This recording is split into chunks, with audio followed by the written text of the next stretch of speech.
नमस्कार, जय हिंद। मैं दीपक पांडे आप सभी का परीक्षा मंथन के ऑफिशियल यूट्यूब चैनल पर स्वागत करता हूं, वेलकम करता हूं।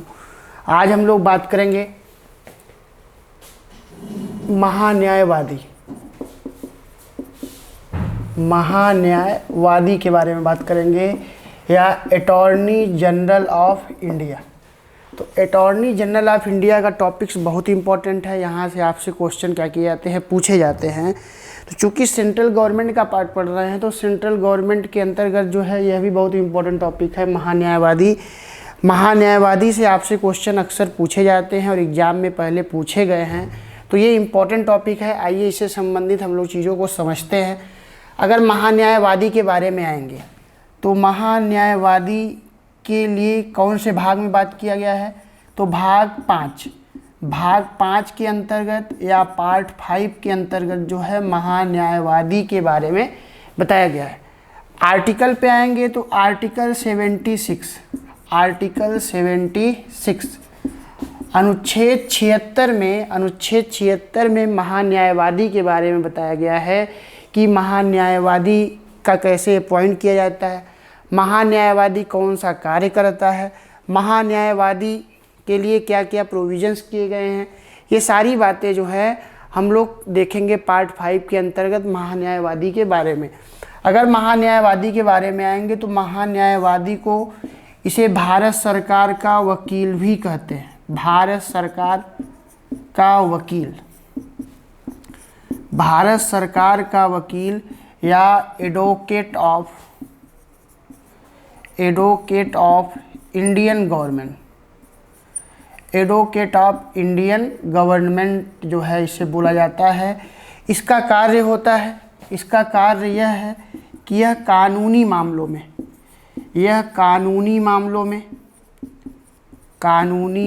में भारत सरकार को सलाह देता है। तो कानूनी मामलों में भारत सरकार को सलाह कौन देता है, तो वह जो है महान्यायवादी अटॉर्नी जनरल ऑफ इंडिया क्या करता है, सलाह देता है। उसके अलावा जैसे मान लीजिए कि भारत सरकार के ऊपर कोई केस करता है, सेंट्रल गवर्नमेंट के ऊपर कोई केस करता है, और वैसे मामलों की सुनवाई न्यायालय में जब होती है तो वह जो है महान्यायवादी भारत सरकार की ओर से जो है वह उसके मुद्दों पर जो है न्यायपालिका को उसके पक्ष को रखता है। तो इस प्रकार हम लोगों ने यह बात किया कि उसको क्या बोलते हैं, भारत सरकार का वकील या एडवोकेट ऑफ इंडियन गवर्नमेंट के नाम से जानते हैं। जिस तरीके से, और ये महान्यायवादी जो है कहाँ पे पद पाया जाता है, तो यह केंद्र में पाया जाता है। सेंट्रल स्तर पे जो है महान्यायवादी होता है। उसी तरीके से अगर राज्य के स्तर पे आएंगे तो राज्य स्तर पर इस पद को बोला जाता है महाधिवक्ता, या इसको बोलते हैं एडवोकेट जनरल। तो राज्य में क्या बोला जाता है, इसको एडवोकेट जनरल के नाम से जानते हैं, महाधिवक्ता के नाम से जानते हैं। जबकि केंद्र स्तर पे महान्यायवादी को हम लोग किस नाम से जानते हैं, अटॉर्नी जनरल ऑफ इंडिया के नाम से जानते हैं। जिस तरीके से यह केंद्र सरकार का वकील होता है, उसी तरीके से महाधिवक्ता जो है राज्य सरकार का वकील होता है।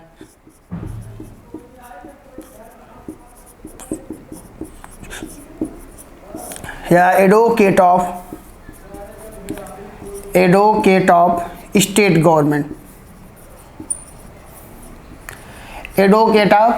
गवर्नमेंट। उसके अलावा जैसे महान्यायवादी के बारे में भाग 5 में बताया गया है, उसी तरीके से महाधिवक्ता के बारे में भाग 6 में बताया गया है। तो भाग 6 में बताया गया है, पार्ट 6 में बताया गया है, जबकि महान्यायवादी के बारे में भाग 5 में बताया गया है। उसी तरीके से अगर आप आएंगे इसके आर्टिकल्स के बारे में, तो इसके लिए आर्टिकल्स 165 बताया गया है। क्या बताया गया है, 165 बताया गया है। तो अगर आप आएंगे तो राज्य के महाधिवक्ता के लिए 165 में महाधिवक्ता या एडवोकेट जनरल के बारे में बताया गया है, जो राज्य सरकार का क्या होता है, वकील होता है, या राज्य सरकार को कानूनी मामलों में सलाह अवेलेबल कराता है, या राज्य सरकार के ऊपर कोई केस होता है तो वैसे केस के संदर्भ में राज्य सरकार का यह जो है पक्ष रखता है, राज्य सरकार का वकील होता है। तो इस प्रकार जैसे महाधिवक्ता राज्य में होता है वैसे ही महान्यायवादी केंद्र में होता है। यह भारत सरकार का वकील होता है, भारत सरकार को कानूनी मामलों में सलाह देता है, और यह जो है राज्य सरकार को कानूनी मामलों में सलाह देता है। नोट कर लीजिए, फिर हम लोग आगे चलते हैं।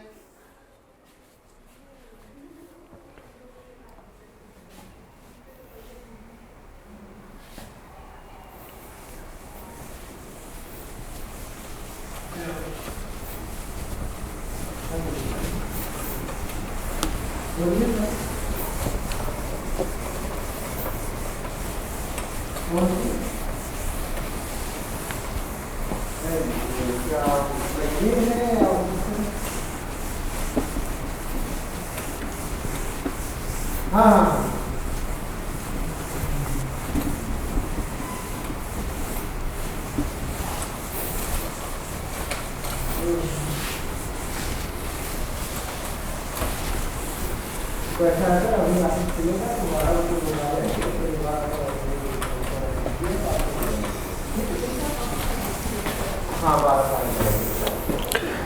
तो हम लोगों ने केंद्र स्तर पे महान्यायवादी कहा जाता है, और राज्य स्तर पे अगर आप आएंगे तो राज्य स्तर पे इसे क्या कहा जाता है, राज्य स्तर पर इसे महाअधिवक्ता के नाम से जानते हैं। तो जिस तरीके से केंद्र स्तर पे जो महान्यायवादी कार्य करता है उसी तरीके से राज्य स्तर पर महाधिवक्ता करता है।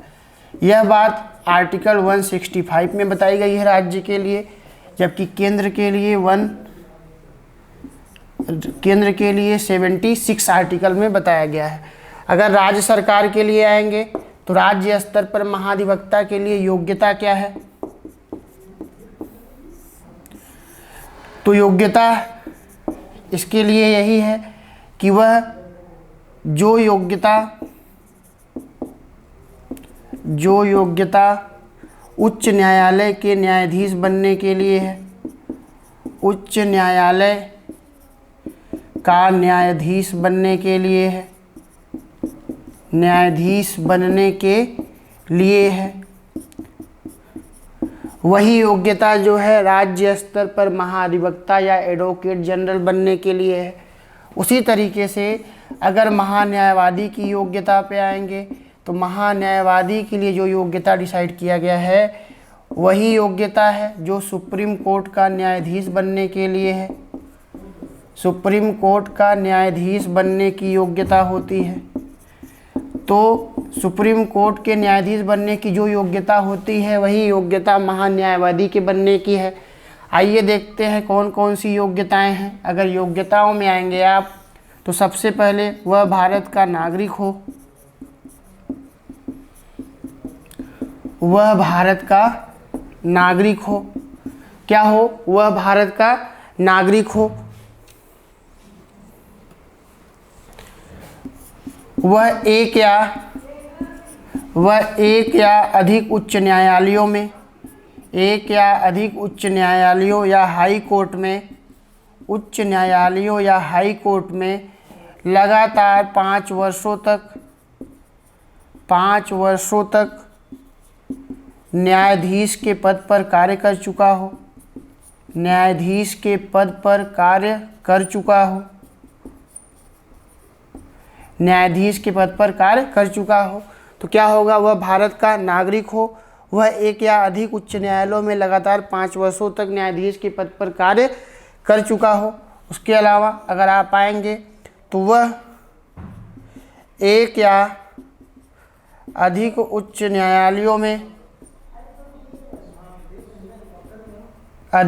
न्यायालयों में 10 वर्षों तक अधिवक्ता के रूप में कार्य कर चुका हो, अधिवक्ता के रूप में कार्य कर चुका हो। तो अगर 10 वर्षों तक अधिवक्ता के रूप में कार्य कर चुका है तब भी इसके लिए क्या है, एलिजिबल होगा। उसके अलावा अगर आप आएंगे तो वह राष्ट्रपति की नज़र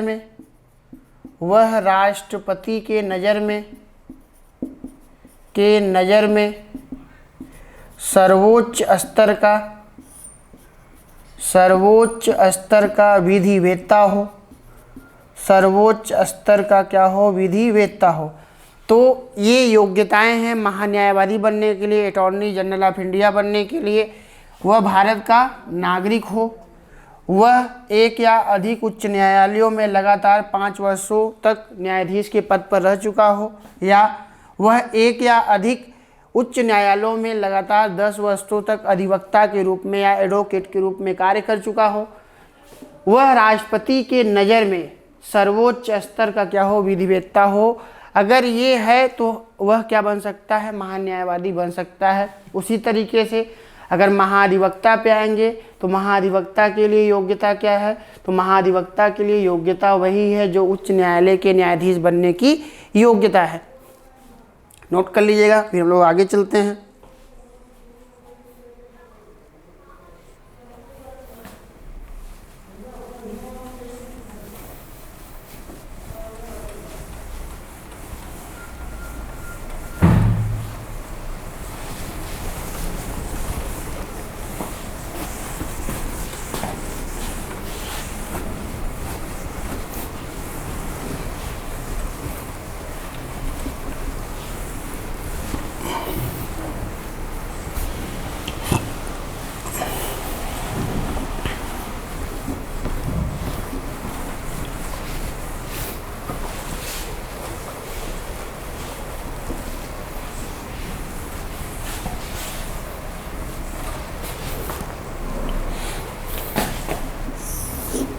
महान्यायवादी की नियुक्ति, हम लोगों ने राष्ट्रपति की एग्जीक्यूटिव पावर में पढ़ा था। तो महान्यायवादी की नियुक्ति कौन करता है, मंत्रिपरिषद की सलाह पर, मंत्रिपरिषद की सलाह पर राष्ट्रपति करता है, मंत्रिपरिषद की सलाह पर राष्ट्रपति करता है। महान्यायवादी राष्ट्रपति के प्रसाद पर्यंत पद धारण करता है, राष्ट्रपति के प्रसाद पर्यंत धारण करता है, प्रसाद पर्यंत पद धारण करता है। प्रसाद पर्यंत पद धारण करता है, इसका मतलब क्या है, इसका मतलब यह है कि वह जो है राष्ट्रपति के प्लेजर पे क्या करता है, पद धारण करता है। और वह कब तक पद पर बना रहेगा, यह राष्ट्रपति के इच्छा पर क्या करता है, निर्भर करता है। तो नियुक्ति पे अगर आप आएंगे तो मंत्रिपरिषद की सलाह पर कौन नियुक्त कर रहा है, राष्ट्रपति कर रहा है, अटॉर्नी जनरल ऑफ इंडिया को। और महान्यायवादी जो है राष्ट्रपति के प्रसाद पर्यंत पद धारण करता है। उसी तरीके से अगर आप आएंगे यहाँ पे महाधिवक्ता के बारे में, तो महाधिवक्ता की नियुक्ति राज्यों के राज्यपाल द्वारा किया जाता है, राज्यों के राज्यपाल द्वारा किया जाता है, द्वारा किया जाता है, जो राज्यपाल के प्रसाद पर्यंत होता है, जो राज्यपाल के प्रसाद पर्यंत होता है, प्रसाद पर्यंत होता है। तो जिस तरीके से केंद्र में नियुक्ति कौन कर रहा है, महान्यायवादी की, राष्ट्रपति। उसी तरीके से अगर राज्य में आएंगे तो महाधिवक्ता का नियुक्ति कौन करता है, राज्यपाल करता है। जिस तरीके से केंद्र स्तर पर महान्यायवादी राष्ट्रपति के प्रसाद पर्यंत पद धारण करता है, उसी तरीके से अगर आप महाधिवक्ता के लिए आएंगे तो यह जो है राज्यपाल के प्रसाद पर्यंत क्या करता है, पद धारण करता है। तो ये सारी चीज़ें आपको क्या होंगी, महाधिवक्ता और महान्यायवादी के संदर्भ में दिखाई देगी। नेक्स्ट पॉइंट पे अगर आप आएंगे, एक क्वेश्चन पूछा जाता है, कौन सा ऐसा व्यक्ति है जो संसद के कार्यवाहियों में भाग ले सकता है परंतु वोट देने का उसके पास अधिकार नहीं होता। तो वह व्यक्ति कौन है, वह महान्यायवादी है। महान्यायवादी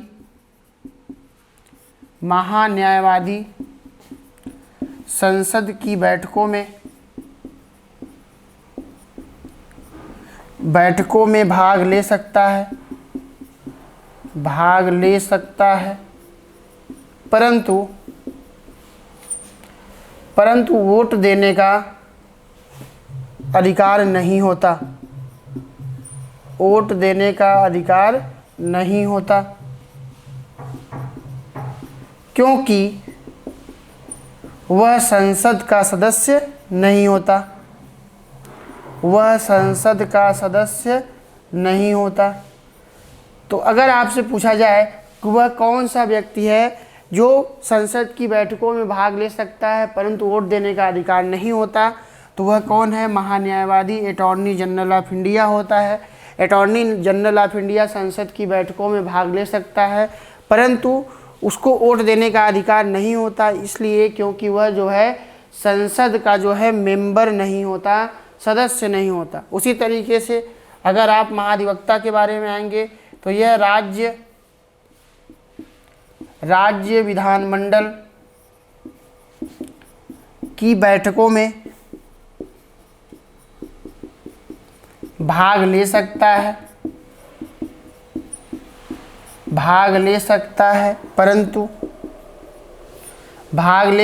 है, परंतु वोट नहीं कर सकता। तो राज्य विधानमंडल की बैठकों में भाग तो ले सकता है परंतु वोट नहीं कर सकता, क्योंकि वह विधानमंडल का सदस्य नहीं होता। तो विधानमंडल का सदस्य नहीं होता। तो अगर आप आएंगे तो यह जो है महाधिवक्ता और महान्यायवादी के बारे में हम लोगों ने बात किया। हम लोगों ने देखा कि इसके लिए आर्टिकल कौन सा है, तो महान्यायवादी के लिए आर्टिकल है 76 और महाधिवक्ता के लिए 165। महान्यायवादी के लिए कौन सा भाग का उल्लेख किया गया है, तो पार्ट 5, महाधिवक्ता के लिए पार्ट 6।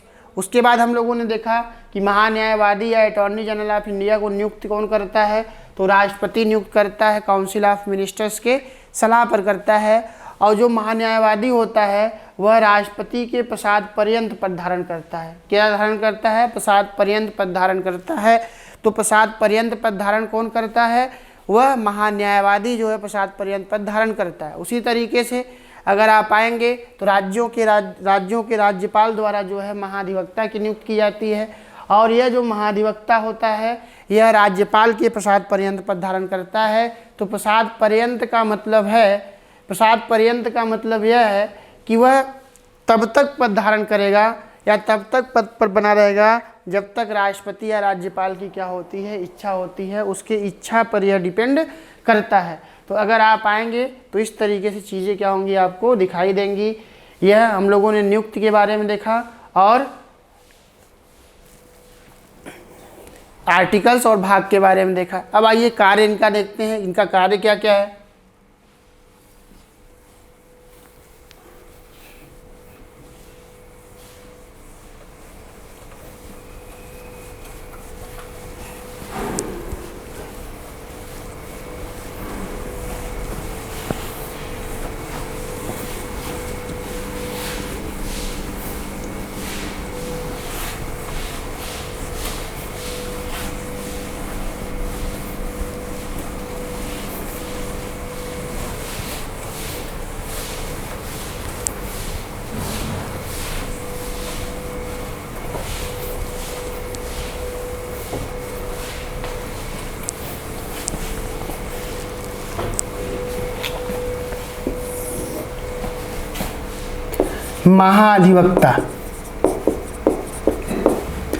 महाधिवक्ता का कार्य अगर देखेंगे इसका कार्य क्या है?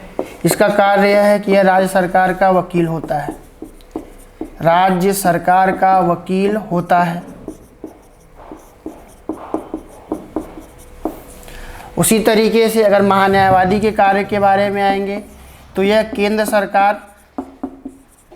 केंद्र सरकार या भारत सरकार का वकील होता है। भारत सरकार का वकील होता है।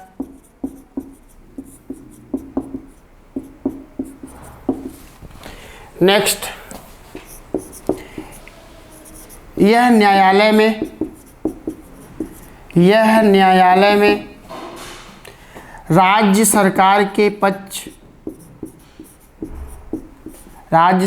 के पक्षों को रखता है।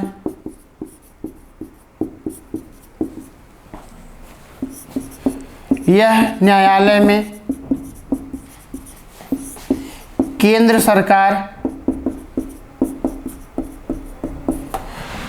सरकार के पक्षों को रखता है। केंद्र सरकार के पक्षों को रखता है। उसी प्रकार अगर आप आएंगे तो महाधिवक्ता यह राज्य सरकार को कानूनी मामलों में सलाह देता है। कानूनी मामलों में सलाह देता है।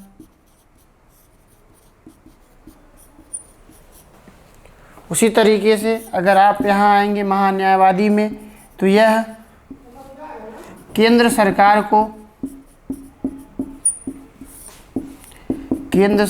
को कानूनी मामलों में सलाह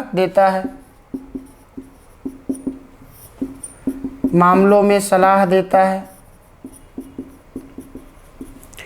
नेक्स्ट, यह राज्य सरकार का प्रथम विधि अधिकारी होता है।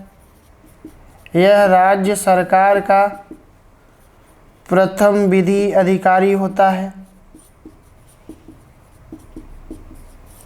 उसी तरीके से महान्यायवादी केंद्र सरकार का प्रथम विधि अधिकारी होता है। प्रथम विधि अधिकारी होता है। तो क्या है, ये हम लोगों ने कार्य देखा, एडवोकेट और अटॉर्नी जनरल ऑफ इंडिया का कार्य देखा कि यह जो है कार्य कौन कौन से कार्य करते हैं। तो वह राज्य स्तर पर कार्य करता है और यह केंद्र स्तर पर कार्य करता है। उसी प्रकार अगर आप आएंगे तो महान्यायवादी की सहायता के लिए 2 सॉलिसिटर जनरल की नियुक्ति की जाती है। 2 सॉलिसिटर जनरल की नियुक्ति की जाती है। तो अगर आप आएंगे तो यह हम लोगों ने महान्यायवादी और महाधिवक्ता के पद के बारे में क्या किया, बात किया। अगर आपसे कहा जाए कि भारत के प्रथम महान्यायवादी कौन थे, तो भारत के प्रथम महान्यायवादी MC सीतलवाड़ थे। भारत के प्रथम महान्यायवादी MC सीतलवाड़ थे। MC सीतलवाड़। तो ये क्या कर लीजिएगा, याद कर लीजिएगा, कभी कभी पूछ देता है कि भारत के प्रथम महान्यायवादी कौन थे, तो MC सीतलवाड़। आपसे ऐसा भी क्वेश्चन पूछा गया है कि भारत के प्रथम विधि मंत्री कौन रहे हैं, इसको नोट कर लीजिए, फिर हम लोग आगे चलते हैं।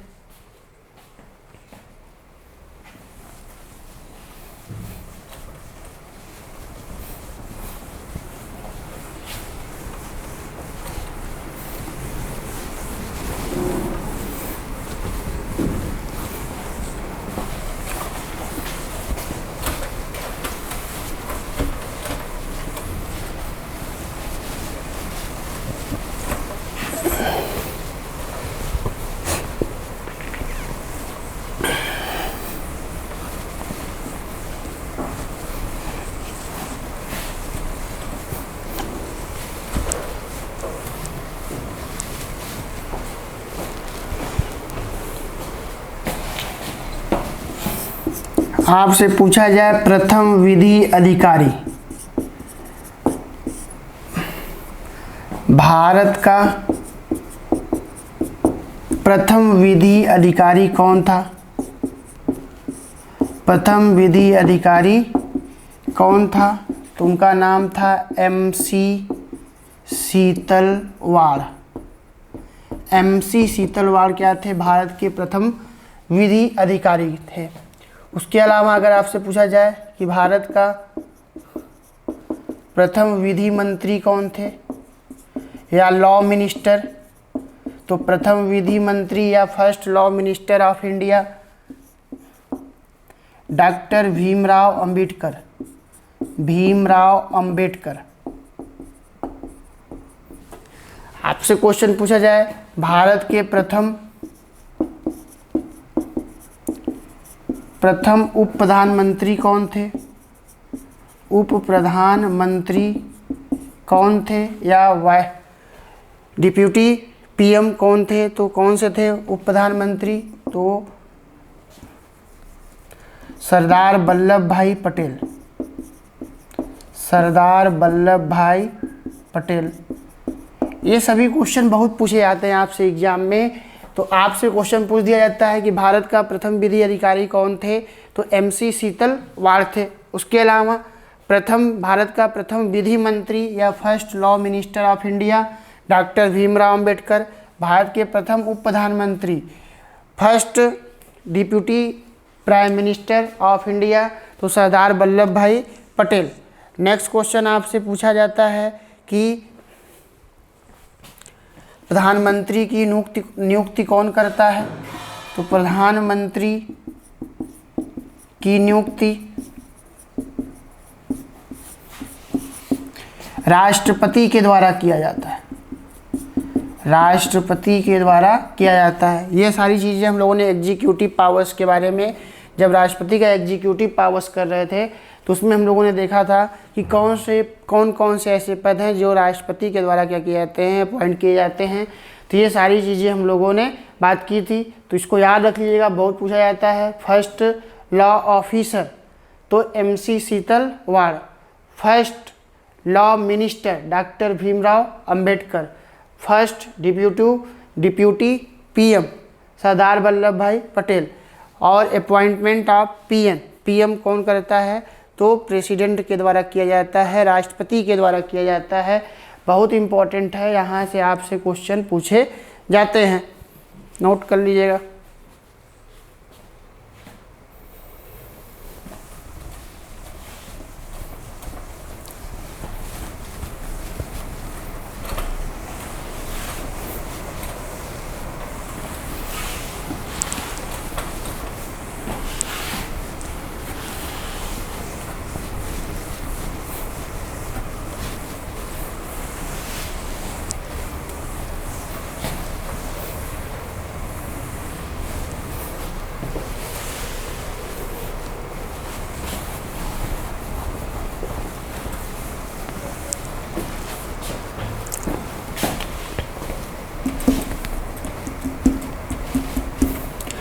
तो हम लोगों ने संसद के अंतर्गत, संसद या पार्लियामेंट के अंतर्गत